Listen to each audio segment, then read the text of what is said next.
folks, James here, and this is my Mega Drive collection so far. Now I've actually been out for my birthday today and bought a shit ton of Mega Drive games, but I just want to go through my original collection first, so do a little vlog and show you what I got, and then I'll actually do another video after that showing the games that I've bought.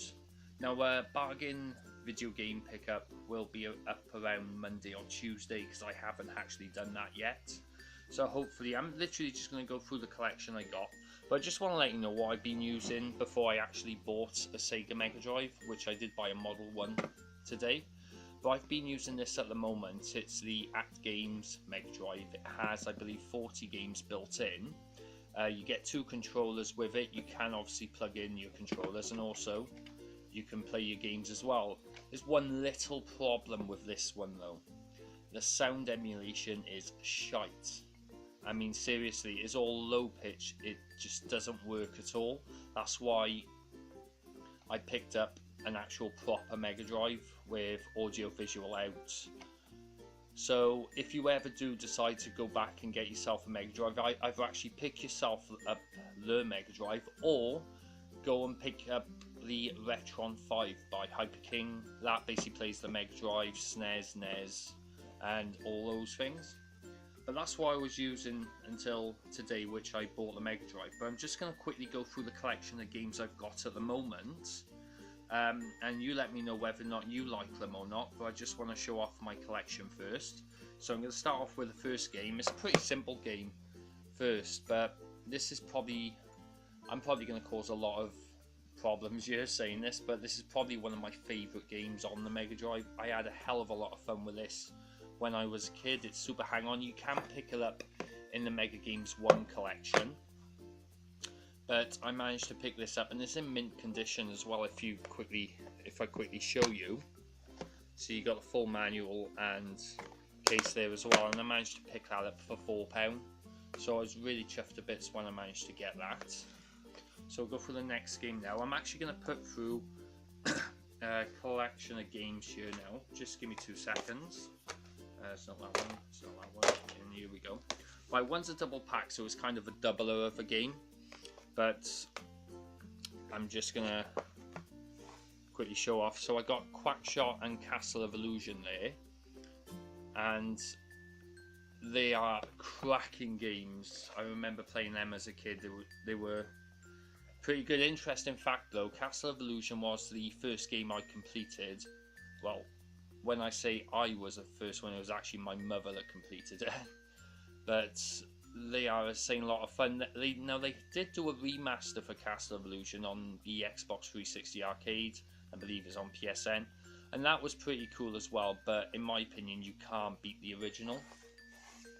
And obviously, Quackshot is a classic as well, starring Donald Duck. And then obviously, this is the game that stars the pair of them.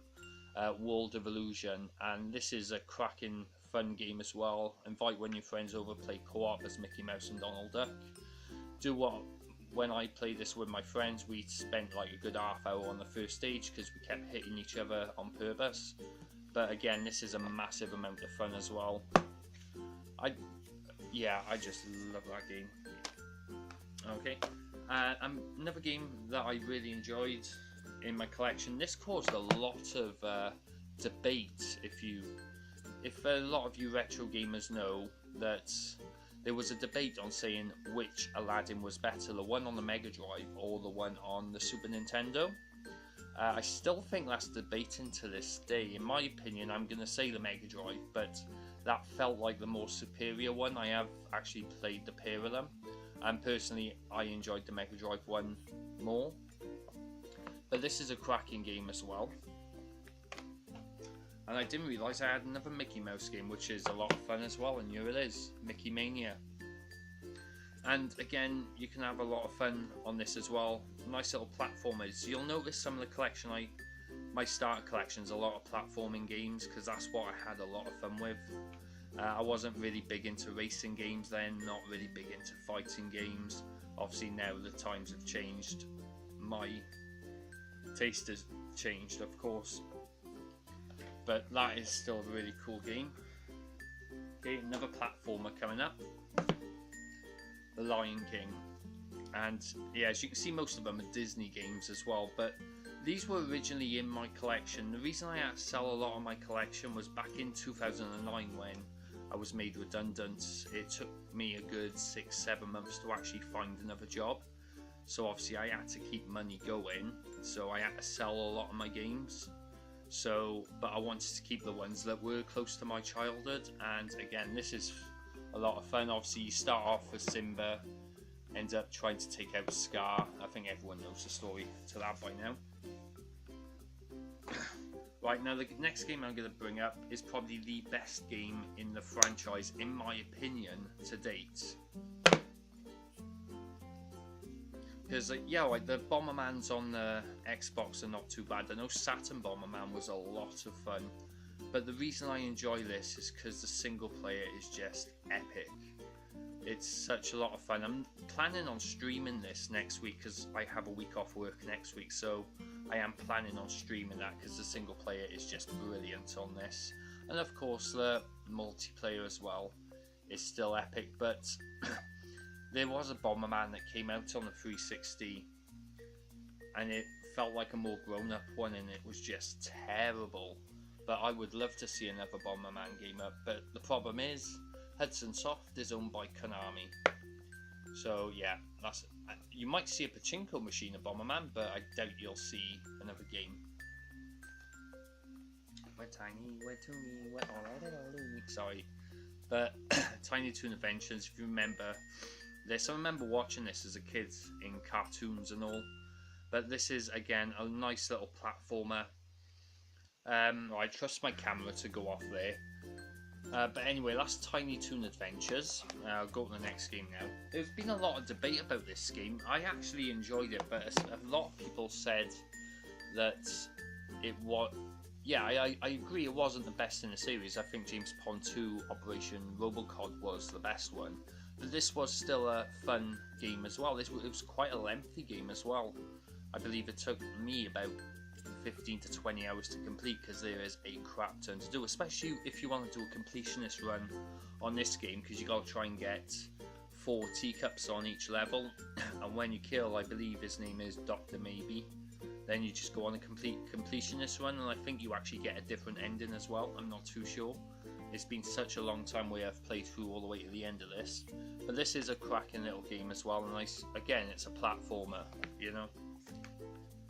Now this I have tried to get the sticker off like crazy, but anyway, it doesn't matter. This is still a nice little racing game. They did bring this out on the PlayStation 1. It wasn't that bad, but everyone will remember this, especially when you got the likes of Biff, Raph, Hodge, Frank, Sazulu, Surf Sister.